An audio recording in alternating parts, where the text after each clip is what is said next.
മോളെ ഇടിയിറച്ചി മാത്രമല്ല, നല്ല മട്ടൻ പോട്ടി ഫ്രൈ ഉണ്ട്, കുരുമുളകിലിട്ട നല്ല ബീഫ് ഫ്രൈ ഉണ്ട്, നത്തോലി ഫ്രൈ ഉണ്ട്, മാന്തലുണ്ട്, അയിലുണ്ട്, പിന്നെ നല്ല വെളിച്ചെണ്ണയിൽ വരച്ച കിങ് ഫിഷ് ഉണ്ട്. ഞാൻ എന്തിനാ ഇങ്ങനെ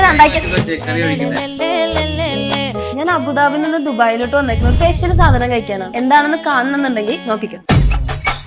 ഇവിടെ 2 കൂട്ടം ഒഴിച്ചേറി ഉണ്ട്. ഒരെണ്ണം ചെമ്മീൻ മാങ്ങ കറി, പിന്നെ ഒരു സ്പെഷ്യൽ ആയിട്ടുള്ള സാമ്പാർ. സാമ്പാറിന്റെ മണ്ണുണ്ടല്ലോ, വിവിധമാണ്. ഇതാണ് സത്യം പറഞ്ഞ ആഡ് ഓൺസ്. നമ്മുടെ നാട്ടിൽ സെർവ് ചെയ്യുന്ന രീതിയിലാണ് അവർ ഇവിടെ സെർവ് ചെയ്യുന്നത്. ഇത് ഇവിടുത്തെ വേറൊരു സ്പെഷ്യലാണ് ഇടിയർച്ചി. നല്ല മുരുമുരാന്ന് ഇരിക്കുന്ന ഇടിയർച്ചി.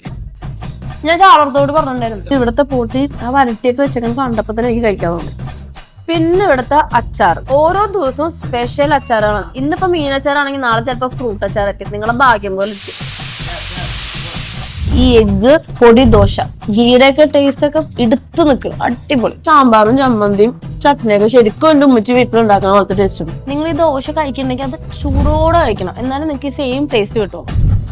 ചായപ്രാന്തന്മാർക്ക് പറ്റിയ ചായ. പിന്നെ ഇവിടുത്തെ ഏറ്റവും ഫാസ്റ്റ് മൂവിംഗ് ആയിട്ടുള്ള ഐറ്റം ആണ് എല്ലും കപ്പയും, പിന്നെ കപ്പയും മട്ടൻ പൊട്ടി. ഈ ചൂടത്ത് തണുപ്പിക്കാൻ വേണ്ടിട്ട് ഇങ്ങനത്തെ കുറെ ഐറ്റംസ് ഇവിടെ ഉണ്ട്. അപ്പോൾ നമ്മൾ ഇന്നുള്ളത് Karama BurJuman exit number 2 team റെസ്റ്റോറന്റിലാണ്. നിങ്ങൾ എന്തായാലും വന്ന് കഴിച്ചു നോക്കിയിട്ട് നമ്മളെ ഫീഡ്ബാക്ക് അറിയിക്കേണ്ടത്. അകത്തും പുറത്തുമായിട്ട് ഇവിടെ 40-ന് മേലെ ആൾക്കാർക്ക് ഇരിക്കാനുള്ള ഒരു സീറ്റിംഗ് കപ്പാസിറ്റി ഉണ്ട്.